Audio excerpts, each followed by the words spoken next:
Cancer Healer Center, a new beginning.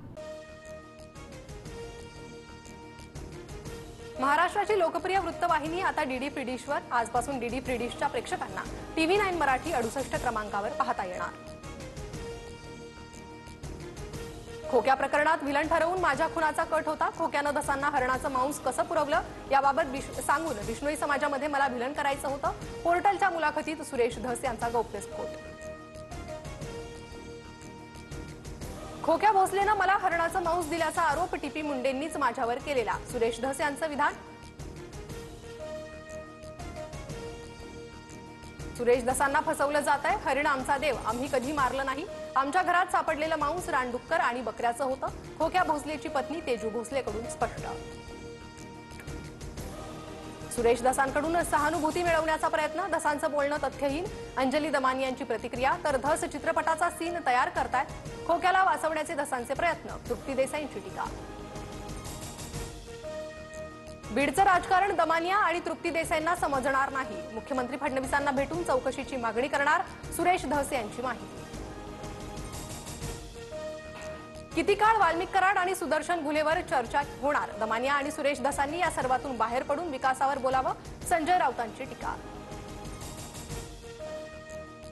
मी काही खासदार नाही, मला जेवढ्या विषयावर बोलायचं तेवढ्या विषयावर बोलणार. अंजली दमानी यांचं संजय राऊतांना उत्तर. बीड कारागृहातील राड्यानंतर वाद न वाढण्यासाठी कारागृह प्रशासनाच्या हालचाली. मकोकामधील आठवले गँगची नाशिक कारागृहात रवानगी. नाशिक कारागृहात नेण्यास आठवले कुटुंबाचा विरोध. अडवाणी असताना मोदी पंतप्रधान झाले. अडवाणींचा हक्क होता, त्यांना सत्तेवरून बेदखल केलं. संजय राऊतांचं विधान. कुणाल कामराच्या 2 फेब्रुवारीच्या शोमधील प्रेक्षकांनाही पोलिसांकडून समन्स. नया भारत शोमध्ये उपस्थित प्रेक्षकांचे जबाब नोंदवले जाणार. काही प्रेक्षकांचे जबाब नोंदवण्यास सुरुवात झाल्याची माहिती. प्रशांत कोरटकरच्या जामीन अर्जावर आज कोल्हापूर कोर्टात सुनावणी. छत्रपती शिवरायांचा अवमान आणि इंद्रजित सावंत धमकी प्रकरणी कोरटकर सध्या न्यायालयीन कोठडीत. आरोपी फहीम खान आणि हमीद इंजिनियरच्या जामीन अर्जावर आज सुनावणी. नागपूर हिंसाचार प्रकरणी फहीमला 11 एप्रिलपर्यंत न्यायालयीन कोठडी.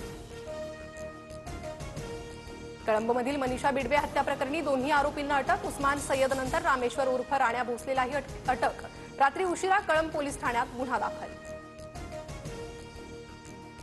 मंत्रिपदातून डावलल्यानं भाजपच्या सुधीर मुनगंटीवारांची पुन्हा खदखद बाहेर. दिल्लीचे तख्त महाराष्ट्रानं राखायचे असल्यास चंद्रपूरला वजा करून चालणार नाही. मुनगंटीवारांकडून नाराजी व्यक्त.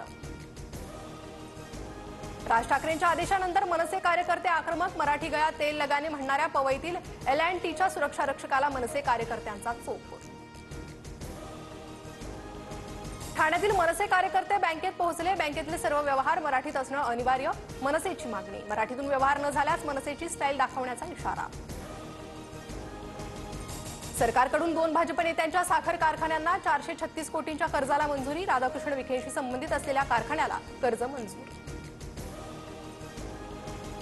आर्थिक वर्षाच्या शेवटच्या दिवशी 183 GR, कोट्यवधी रुपयांचा निधी आणि अनुदान वितरित. रात्री उशिरापर्यंत मंत्रालयात कारभार सुरू. देशभरात आजपासून नवे मोठे बदल होणार. गॅस सिलेंडरच्या किमतीत 41 रुपयांची कपात. डेबिट आणि क्रेडिट कार्ड संदर्भातही नवे नियम लागू. म्हाडा राज्यात 19,497 घरं बांधणार. मुंबई मंडळांतर्गत 5,199 घरं बांधली जाणार.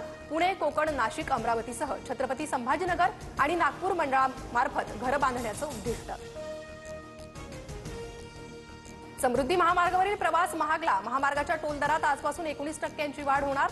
नागपूर ते इगतपुरीपर्यंत कार आणि हलक्या वाहनांना 1,290 रुपयांचा टोल द्यावा लागणार. राज्यातील रेडी रेकनरच्या दरात सरासरी 4.39% वाढ. शहरी भागात सरासरी 5.95% वाढ. आजपासून नवे दर लागू.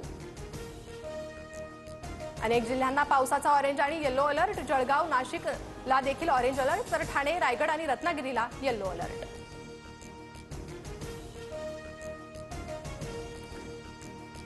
Cancer Healer Center, a new beginning.